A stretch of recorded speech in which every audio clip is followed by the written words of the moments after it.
Assalamualaikum warahmatullahi wabarakatuh. Pada pembahasan kali ini, kelompok kami akan membawakan materi mengenai integrasi literasi dan numerasi dengan mata pelajaran IPAS dan SBDP kelas 4 sekolah dasar.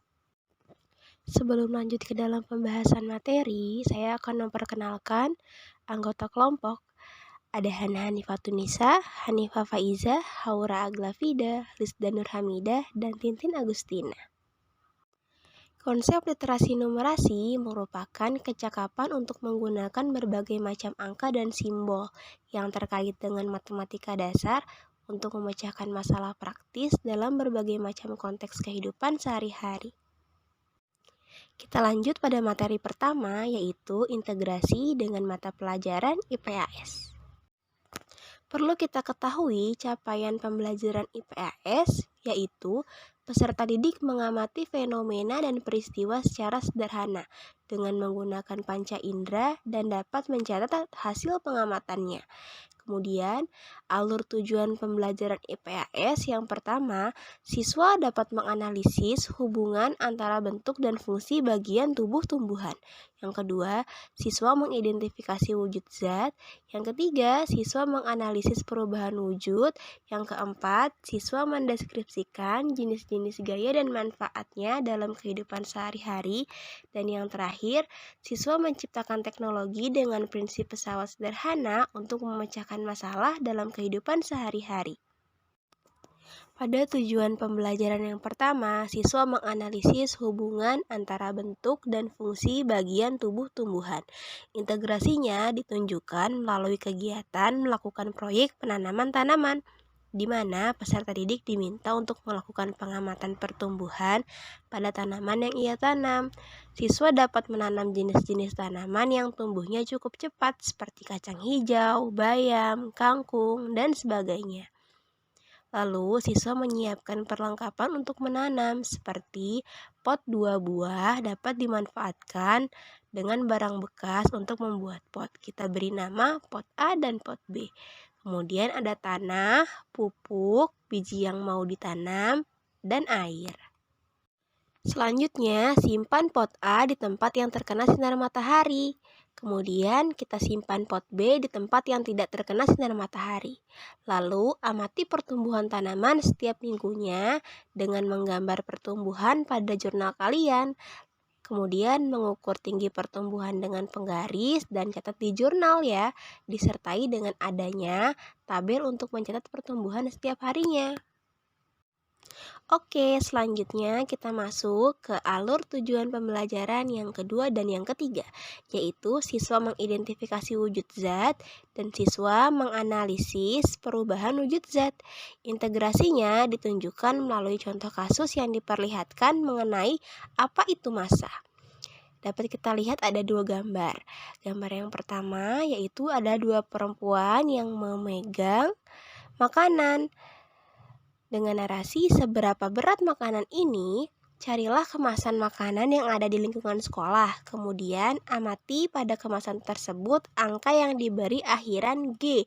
G di sini adalah satuan dari massa yaitu gram. Seperti pada contoh gambar-gambar berikut. Di sebelahnya terdapat potongan kemasan yang berupa gambar dan bertuliskan berat bersih. Kemudian setelah kita menemukan kemasan makanan berikut angkanya, laporkan kepada guru. Guru akan menuliskan di papan tulis nama kemasan makanan berikut massanya. Selain itu, terdapat materi yang membahas mengenai apa itu volume. Untuk mengetahui yang dimaksud dengan volume, guru kalian akan mendemonstrasikan aktivitas mengukur volume suatu benda. Guru kalian akan membawa beberapa jenis wadah dan sejumlah air atau cairan tertentu. Dan nantinya kita juga mengetahui hubungan antara volume dan massa. Lalu kita dapat melakukan bersama untuk mengetahui berapa volumenya. Bersama dengan teman-teman sekelas kalian, carilah bungkus kemasan minuman, botol minyak, oli atau botol sirup yang ada di lingkungan sekolah. Kemudian carilah di bungkus kemasan tersebut angka yang diberi akhiran ml atau L. ml di sini adalah mililiter atau liter. Laporkan hasilnya pada guru kalian. Dapat ditarik kesimpulan bahwa volume bisa disebut juga dengan kapasitas, yaitu penghitungan seberapa banyak ruang yang bisa ditempati dalam suatu objek. Pada tujuan pembelajaran yang keempat, siswa mengidentifikasi keinginan dan kebutuhannya yang dihubungkan dengan nilai uang. Integrasinya ditunjukkan melalui kegiatan identifikasi gambar tokoh pejuang Indonesia yang terdapat pada nilai mata uang, dilengkapi dengan tabel pengamatan. Berikut prosedur pengamatannya. Yang pertama, guru akan meminta kalian mengeluarkan uang kertas yang sudah diminta membawanya sebelumnya. Yang kedua, salinlah tabel berikut pada buku tugas kalian. Tabel ini digunakan untuk menyimpan informasi yang kalian dapatkan dari hasil observasi. Informasi yang dibutuhkan yaitu nominal, tokoh pada gambar, asal daerah tokoh, dan peran tokoh. Kemudian, kalian dapat mulai mengamati benda tersebut. Yang keempat, kalian dapat mencari tahu dengan mencari informasi melalui buku, internet, ataupun dengan bertanya pada orang di sekeliling kalian. Kalian juga dapat meminta artikel tambahan dari guru. Dan yang terakhir, tuliskan jawaban kalian pada buku tulis. Masuk ke dalam tujuan pembelajaran yang akhir, yaitu siswa mendeskripsikan jenis-jenis gaya dan manfaatnya dalam kehidupan sehari-hari. Kemudian, menciptakan teknologi dengan prinsip-prinsip sederhana untuk memecahkan masalah dalam kehidupan sehari-hari.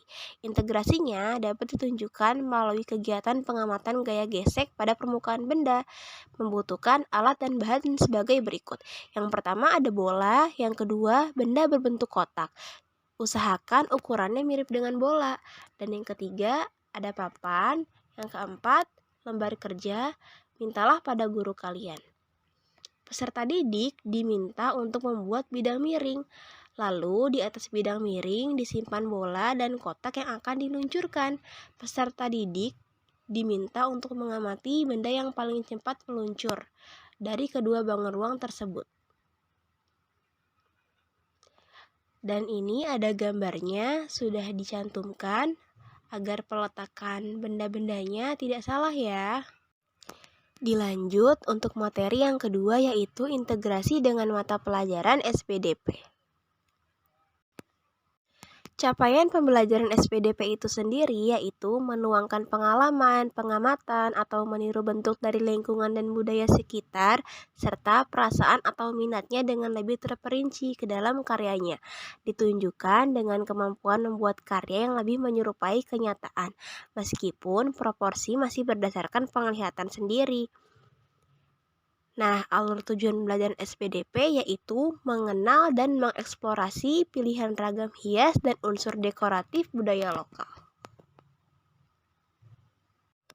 Integrasinya ditunjukkan melalui pengamatan bentuk-bentuk geometris yang terdapat pada gambar seni dekoratif jenis geometris yang disajikan, dilengkapi dengan tabel pengamatannya. Setelah itu, guru dapat memberikan tugas sederhana kepada siswa, yaitu dengan menggambar motif untuk tralis jendela dan taplak meja di atas kertas dengan menggunakan jenis ragam hias dekoratif geometris. Sekian dan terima kasih dari kelompok kami. Wassalamualaikum warahmatullahi wabarakatuh.